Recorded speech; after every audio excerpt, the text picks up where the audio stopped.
Welcome back, everyone. I'm Bobby Broyles along with Rob Washburn for CA Hoops Weekly, presented by Under Armour. Coming down the stretch with only a couple weeks left in the regular season, Rob, and the race for the regular season title has gotten a little bit tighter after this past week. Also, can't forget how important seeding will be as we have 6 teams battling for 2 spots to stay out of the first round of the CA tournament, which we know is very important. Yeah, we always talk about how competitive the CA is from top to bottom, and last week was the perfect example. 8 of the league's 10 teams won at least one game, but 8 teams also suffered a loss. Hofstra and Northeastern each went 1-1 on their Southeast road swing as the Pride won a thrilling 99-95 game at Charleston before getting knocked off by UNCW on Saturday, while Northeastern rallied from an 11-point halftime deficit to win at UNCW, but then fell in overtime to the Cougars. Now, while Hofstra, Northeastern, and Charleston appear to be set in the top 3 spots, it's a mad scramble below them. Just 2 games separate 5th through 10th place as teams try to avoid playing in the first round of the CA tournament. Interestingly, the only 2 unbeaten teams last week came from that pack as James Madison picked up a pair of victories at home, while William & Mary earned a road win at Elon. Just 2 weeks to go in the regular season race, and there's still so much to be determined. Action resumes this Thursday night at 7 as we preview some of the key matchups. Begin with our CAA Game of the Week on Sports Live as College of Charleston will be on the road at William & Mary. The Cougars trying to stay within reach of Hofstra for the top spot, while the Tribe are in that tight battle for the 5th and 6th spots in the standings. Yeah, as we mentioned, Charleston is coming off a split last week, and the Cougars have won 7 of their last 8 games. That dynamic duo of Grant Riller and Jarrell Brantley was spectacular last week. Riller poured in a school record 43 points against Hofstra and then followed with a game-high 33 versus Northeastern, including 8 huge points in overtime led them to that win. Now, only numbers like that could overshadow the performance of Brantley, who averaged 26 points and 10 rebounds in those 2 games. Those 2 guys are a big reason the Cougars have scored at least 83 in their past 4 games. Now, William & Mary turned in a strong second half offensively and defensively to get past Elon last Saturday.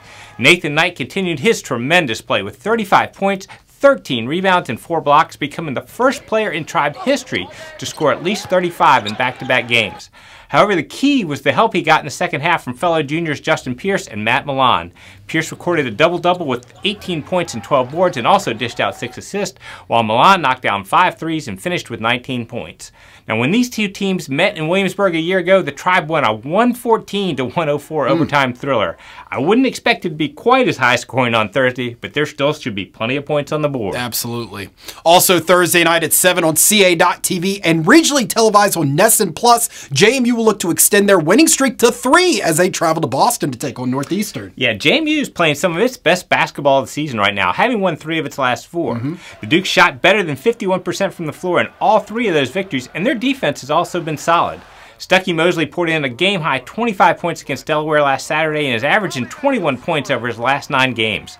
But the biggest boost for JMU has been the inside play of sophomore Dwight Wilson, who contributed 20 points and a career-high 18 rebounds against Drexel and followed with 14 points and 12 boards against the Hens. Now, when you combine his inside production with the weapons the Dukes have on the perimeter, it makes him awful tough to stop. Now, Northeastern's also playing well, having won 9 of its past 11 games. Along with facing the tough competition on the court, the Huskies battled a team-wide flu bug during last week's road swing, but they'll hope to have everyone healthy on Thursday. Point guard Vasa Pushita has scored double digits in 14 straight games and is coming off a 25-point outing against Charleston, while Bolden Brace had 13 points and 11 boards against the Cougars and has reached double figures in his last 5 contests.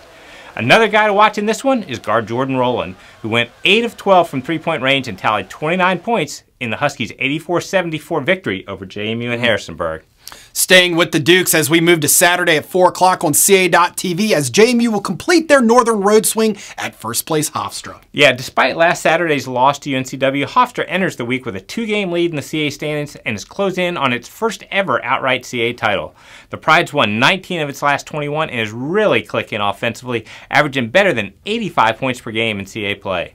It all starts with Justin Wright Foreman, who turned in back-to-back 30-point performances last week and will be extra motivated on Saturday as he plays his final home game.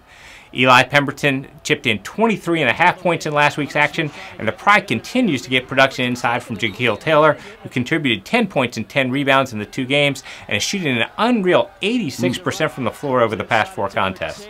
Now, JMU had 4 players score in double digits in the first meeting with the Pride, but was hurt by 15 turnovers and suffered an 85-68 setback. They will need to cut that number down to have a chance on Saturday.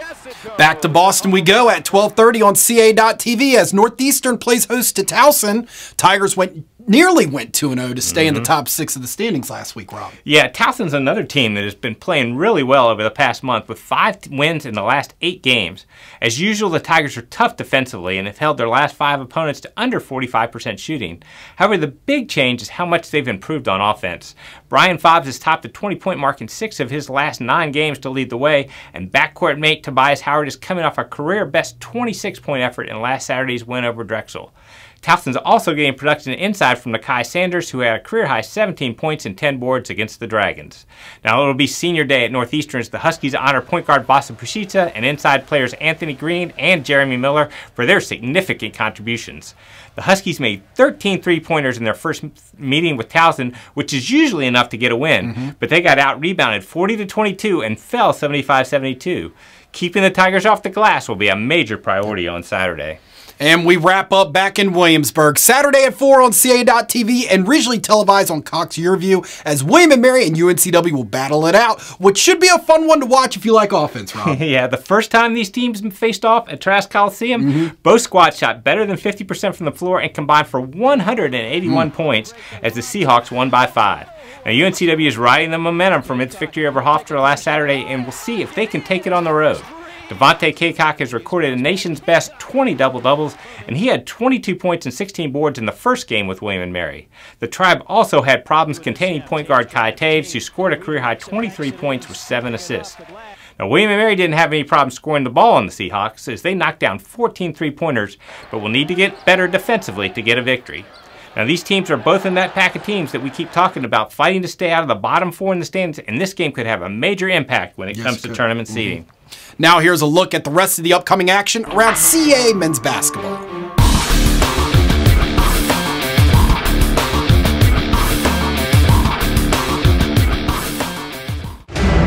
What does it mean to be a CAA student athlete? It's passion, commitment, accountability, preparing for the real world, discipline, on the court and in the classroom.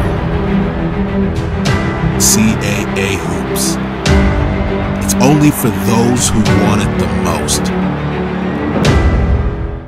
CASports.com will have all the information you need regarding links to live stats, video, and audio coverage. Also, fans, you can watch all of the CA.TV action on several devices such as Roku, Amazon Fire, Apple TV, and Android TV by downloading the CA.TV app that is available now. Yeah, you can also continue to follow the league on Facebook and Instagram by searching CA Sports. We're also on Twitter at CA Basketball using the hashtag CA Hoops. Our on-campus cruise series finale was at Towson this past weekend. For more on our trip to visit the Tigers, check out our social media platforms and stay tuned this week for our feature on the Towson men's basketball team. Yeah, our CA Hoops crew sat down with Towson junior Dennis Tunstall on the day after he grabbed an arena record 21 rebounds against Delaware. We know about his talents on the floor, but hopefully you'll get to know him a little better away from the court.